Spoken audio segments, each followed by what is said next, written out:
Oigan, me hacen una pregunta súper interesante. Me dice Luz Vargas, tengo linfoma de Hodgkin, cáncer en los ganglios. ¿Cómo puedo trabajarlo emocionalmente si regresa cada 2 años? Mire, Bueno, el tema del cáncer de ganglios, bueno, lo que nos dice Hammer es que no está considerado como un cáncer. Es realmente una inflamación de los ganglios. Y es porque estos, de alguna manera, en una fase de estrés, con un colorido de desvalorización de uno mismo, estos ganglios de alguna manera pierden consistencia. Lo que sucede es que se hacen porosos o se ulceran al grado de parecer un queso gruyere. Esto en una fase de estrés de desvalorización. Cuando la persona se revaloriza porque soluciona el conflicto, lo que sucede es que el ganglio se rellena. Eso es así. Pero si la persona tiene recaídas o recidivas, lo que va a suceder es que va a volver a descalcificar o a hacer úlceras en el ganglio y el cerebro va a hacer un esfuerzo extraordinario para rellenarlos y volver a rellenarlos y volver a rellenarlos al grado que estos se van a inflamar. Lo que hacía Hammer, no quiere decir que yo lo recomiende, simplemente digo lo que él decía, que él era médico. Lo que hacía, les inyectaba cortisona por cierto tiempo, según he leído, por 3 meses, hasta que la persona desinflamara los ganglios. Claro está que también hay que buscar el conflicto emocional en el que la persona se está sintiendo desvalorizada. Ahora, por mi experiencia, siempre que hay problemas de ganglios o en el sistema linfático, pues podemos buscar una emoción, un sentimiento de no poderse defender. Ojo, no me puedo defender. Hay que ver en qué parte tienes los ganglios inflamados. Si es en el cuello, pues no me puedo defender quizá de la propia familia. Fíjate bien, Luz, realmente esto que te estoy diciendo te va a hacer muchísimo sentido, porque estoy seguro, por la experiencia que tengo en la consulta, vas a encontrar que siempre has tenido esa emoción de tenerte que defender de los demás. Y también, por ejemplo, voy a poner otro ejemplo muy sencillo. En los ganglios, si tienes inflamado, perdón, en la entrepierna, en la entrepierna, también llega a inflamarse los ganglios, aquí por la ingle también. Entonces, hay que ver, porque si es ahí, entonces podría tener tintes sexuales, o sea, no me puedo defender sexualmente, ¿correcto? Probablemente vas a recordar, Luz, que, por ejemplo, si es aquí, pues ver si ya habías estado en discusiones familiares donde no te podías defender de la familia y te sientes indefensa, te sientes un poco sin la posibilidad de defenderte ante una situación o ante personas.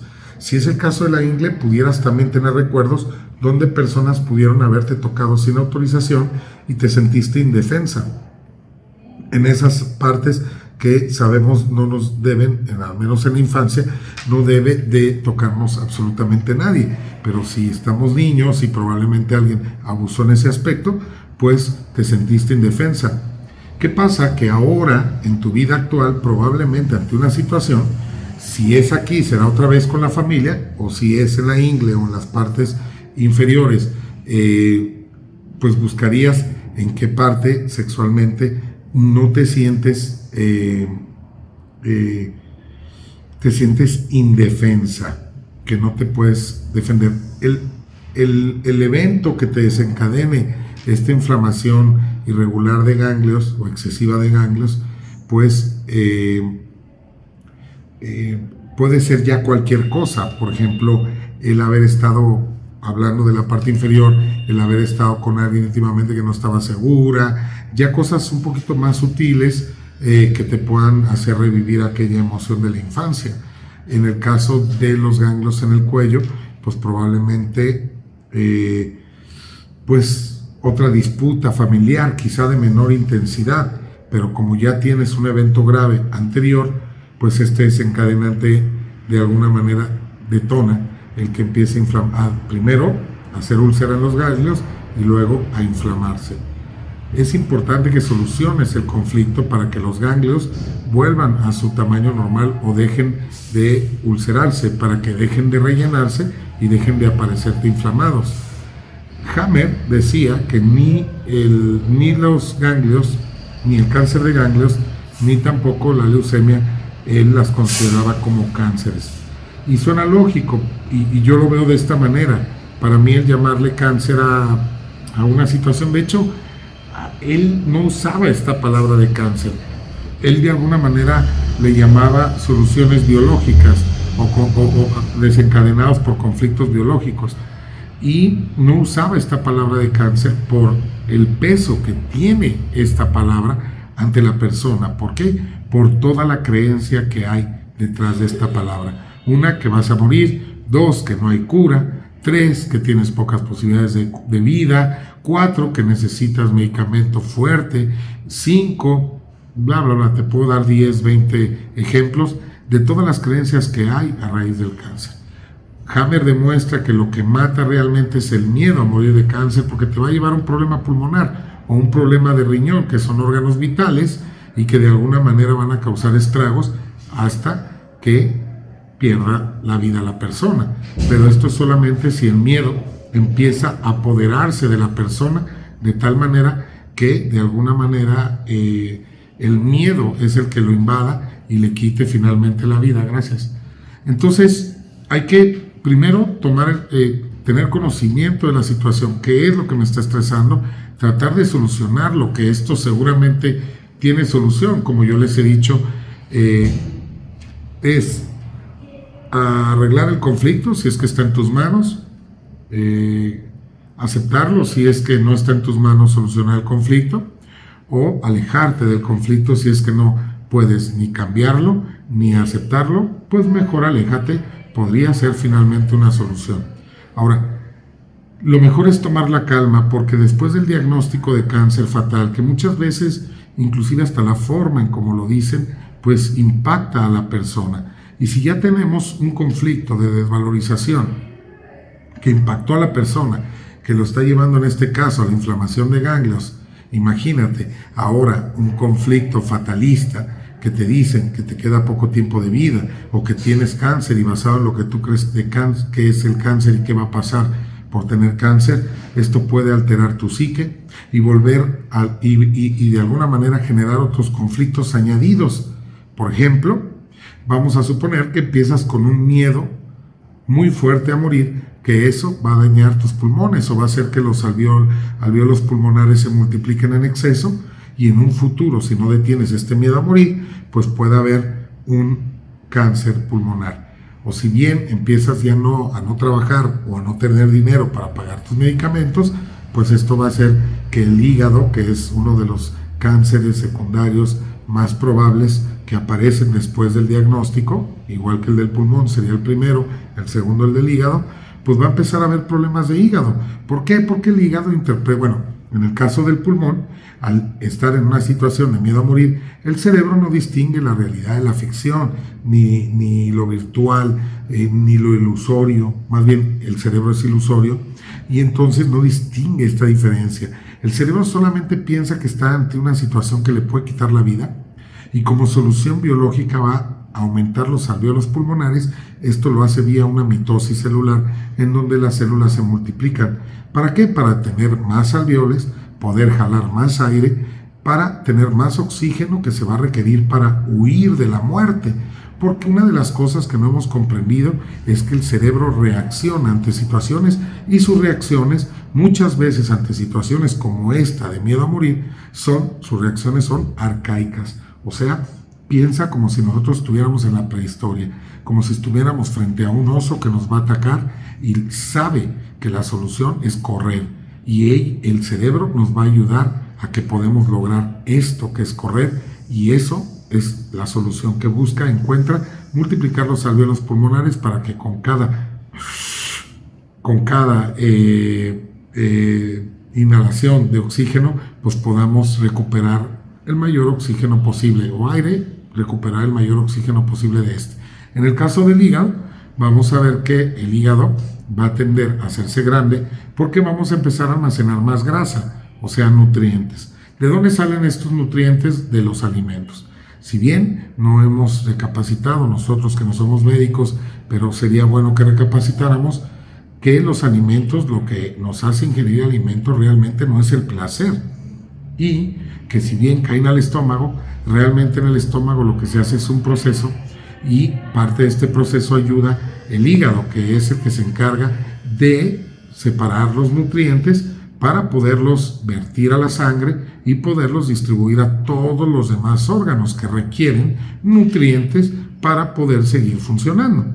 Ojo, si nosotros empezamos con un conflicto después de un diagnóstico de cáncer, en donde ya nadie nos quiere dar trabajo, en donde de alguna manera nuestro ingreso no alcanza para pagar los gastos fuertísimos que se vienen a raíz de los procesos que nos dictan los médicos y la parte médica, pues la persona va a entrar muy probablemente con un miedo a no tener dinero, inclusive para alimentarse. Y esto va a generar que el hígado almacene más grasa. Entonces vamos a tener un hígado graso, un hígado inflamado, un hígado graso, y si se vive muy intensamente, recuerden que del tamaño del síntoma es el estrés, o del tamaño del estrés será el síntoma. Si se vive muy intensamente, podríamos presentar también un cáncer secundario o terciario en el hígado. Y esto es así. Entonces, Luz, lo que yo más te recomiendo es que busques un buen médico, que te asesores bien, todo acompañado evidentemente de un médico, y puedes aceptar que te den tus quimios o lo que te haya ofrecido el médico hacer, pero esto de nada va a servir si no atiendes estos miedos que yo te digo, y sobre todo que resuelvas aquel conflicto en el que te hace sentir indefensa. Recordemos que el sistema linfático maneja todos los líquidos del cuerpo y que siempre los utiliza el cerebro para proteger. Y también es muy necesario los riñones, por ejemplo, para este proceso. Si hay daño en los riñones o hay insuficiencia renal, todos los procesos de reparación del cuerpo se complican. Por eso, muchas personas que tienen problemas de riñón, cuando se enferman de otra cosa, les cuesta mucho trabajo recuperarse. Bien, ojo, el líquido siempre el cerebro lo manda o lo utiliza para proteger. Siempre después de un daño celular va a haber la presencia de líquidos, inclusive pues están conocidos como edemas. Si tú te quemas un dedo, siempre va a haber pus de manera inmediata. Y es así. Nosotros con nuestras emociones dañamos nuestras células, y el cuerpo lo que hace después, cuando ya lo resuelves, es repararlas. Algo que me faltó decirle aquí a Luz Vargas sobre el linfoma de Hodgkin que tiene, bueno, dos cosas, que si aparece cada 2 años, y eso es algo que no le había comentado, y sí me gustaría cerrar este video con esta pequeña aclaración. Si aparece cada 2 años, nos está hablando de un ciclo biológico memorizado. Entonces ella se está sintiendo atacada, que no se puede proteger cada 2 años, porque está vivenciando un evento cada 2 años que lo está llevando a revivir esa emoción. Yo le invito a que revise qué le pasó a los 2 años, por ejemplo, o a los 4, o a un número duplo de 2. ¿Sí? Esto es bien importante. Y ver, a lo mejor también en el embarazo podemos encontrar que quizá se intentó, probablemente, no digo, ¿no? Estoy hablando sin saber, discúlpenme si me equivoco, pero podríamos encontrar que a lo mejor hubo un intento de aborto a los 4 meses, o a los 2, o X, también durante el embarazo de su madre. Entonces eso programa los ciclos. Entonces cada 2 años yo me vuelvo a sentir atacada, vuelvo a sentir que no me puedo proteger, y de alguna manera vuelvo a tener el síntoma del linfoma. ¿Sale? Por ahí, Luz, yo estoy seguro que vas a encontrar cosas con esta información que yo te doy. Bien, pues espero que les haya gustado. Luz, muchísimas gracias por escribir, por seguirme. Te invito a compartir, y les comento que voy a estar el 30 de noviembre en Ciudad de México, el 1 de diciembre en Querétaro y el 2 de diciembre en la ciudad de León, Guanajuato. Los boletos ya están a la venta. Voy a pedir a mi equipo que ponga las ligas acá abajo si te gustaría asistir a estas videoconferencias.